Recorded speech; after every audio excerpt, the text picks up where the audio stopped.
Okay, a small disclaimer before we start the video. I'm no marriage expert, I'm not a relationship counselor. I am not here to tell you how your marriage should and shouldn't work because I am a firm believer that it's not one size fits all. Every individual is different, everyone's experiences are different. So, one advice will not work for everyone. I am here just to share my own experience of how marriage has changed my perspective on a few things in my life, which I think was a very important shift for me. And that's why I thought I've just completed my 10 years wedding anniversary like yesterday. And I thought I want to record a video about how the shift has happened and why it's important to look at things from a different angle. So if you are interested in that, if you're interested to know what a random girl on internet has to speak about marriage, do keep watching. Now, first and foremost, what I used to think about marriage, I used to think that it's about finding the perfect partner. I used to think that there is someone out there, how we've seen in movies and especially in the social media, what we are made to see is that there is someone out there who's like going to understand you so much so that you're going to be always in the happy state. I'm going to find my soulmate, I'm going to find yin and yang and whatnot. I used to live in that fantasy world for a very, very long time. In fact, just a few years ago, it's as fresh as that. I used to think that. I think the foundation of what we think about marriage and how it should work, if it's this, that itself is wrong. And I'm questioning that in this video today. The reason I say that is because we as individuals, our experiences as humans are very different. So for me, the way my childhood was and the way I became, it's very different from the experiences that he has had and the way he was brought up, right? So we as individuals, we think differently, we do things differently, we feel differently. Some things which he likes, I might not like, and vice versa. So we both are very different individuals. We can change to some extent, but not to the extent wherein our personality is demolished. So if our expectation out of marriage is that I'm going to find that perfect partner who is exactly a replica of me and who's going to make me happy 24/7, that itself is wrong. Because it's not a fair ask from somebody. I was scrolling Instagram yesterday and I did like a line that someone said, like, how hard do you think it is to change yourself? Like, you don't even want to do that. How can you expect someone else to do that for you? So that really stuck with me, and it sort of fits in this situation as well, that the foundation of us thinking of what ideal marriage or what an ideal relationship should look like, that is wrong here. For me, what I've learned after being 10 years with him on an everyday basis, I've realized that marriage or any relationship, it's not about the other person. It's not about making them your clone. It is about discovering yourself so you could heal yourself and become a better version of yourself. So marriage is more about you than the other person. Very contradictory statement, but that is what I've come to realize.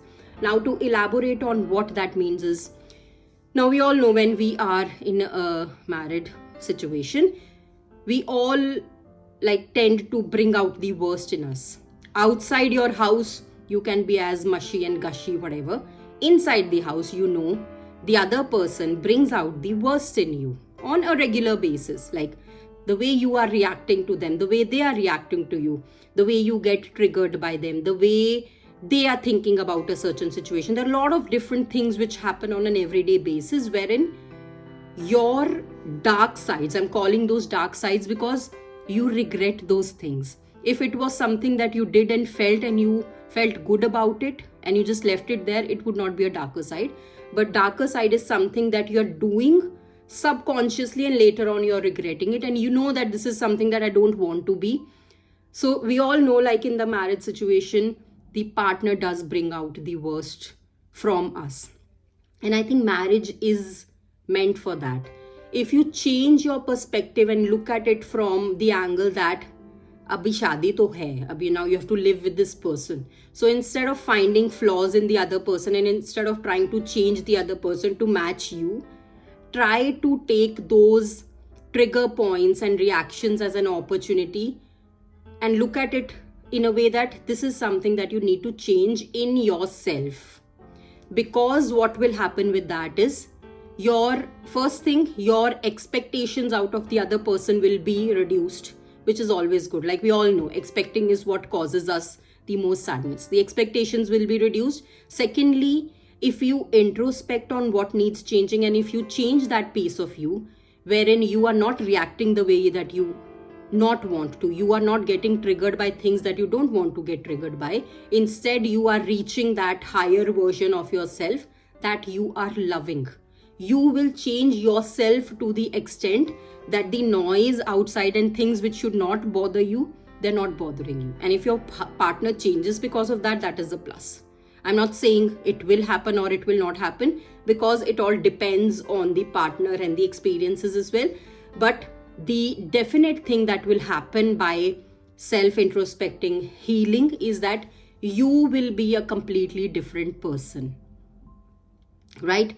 That mindset shift is what's really shook me, and that mindset shift is what I carry with me now on an everyday basis. For a really long time in my life, I was the victim to the other side, wherein I felt that मेरी तो life ही खत्म है. I am going to end up in a broken marriage like my parents. I am going to never find my soulmate. And this and that. I had a lot of like things wherein I was looking outside for that perfect person to match my frequency. But instead of that, I started to take those opportunities as things that I needed to heal in myself, and I worked on them to heal. So the things that, now if I compare myself from the first year of marriage to now, the person that I was that time, like the way I reacted to situations at that time, people that triggered me at that time, or things I did not like at that time, they're very different from how I react now, how I think about a situation now, how I get triggered or not triggered by people and situations now. So I think that growth as an individual is what you should be looking for in a marriage, because that is what's going to give you the peace of mind that you truly deserve.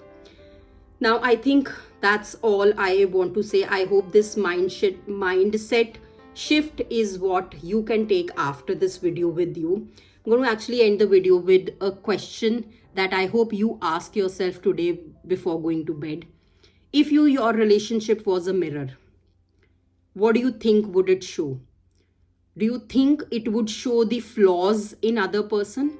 Or do you think it would show the flaws or imperfections within you that you know intuitively that you need to heal? If you follow me for a long time on this channel, you know I'm a firm believer of like self-introspection. That's where this mindset shift came from. Otherwise, it's not like someone came and told me. If you sit with yourself and you introspect about your life, especially if you are like at age of 35 and above, that is midlife, that's when you need to introspect what's happening in your life and what are the things which are in your control and for you to change so that you can live an easy life. I'm a firm believer of easy life as well. Like, why do you want to get up angry each day and with sleeping with the partner and then going to your bed with all the grudges and whatnot? Like, no one wants that, right? So if you can take out some time today to introspect on this very important question, that would be of real help. The question again, I'm repeating: if your relationship was a mirror, what do you think it would show you? And the beauty about introspection is that intuitively you know what the answer is. In reality, we are ignoring our intuitions because we don't want to hear the truth. But with just you sitting with yourself before going to bed and no one around judging you for it, you know the answer to that. I hope you can change that perspective of yours to, I don't know, live a happy life, a easy life. And as I said at the beginning of the video, everyone's experiences are different. I'm just here to share on how my experience has shaped my mindset and how it's made my life easier. I'm not sitting here fighting and looking for a partner who's my soulmate. Instead, I am just living my life for myself to become the better version of myself each and every day. Everything that comes outside of it is the byproduct of it. And I am 100% sure everything that will come out of the highest version of me is going to be a beautiful surprise. Alright, so I've spoken a lot. I'm going to end the video. It's 10 minutes. I didn't anticipate it. But I hope this has helped someone out there. Do let me know via comments if you've ever thought about marriage or relationship in this way. And then I'm going to see you all next week with another interesting topic. Bye-bye.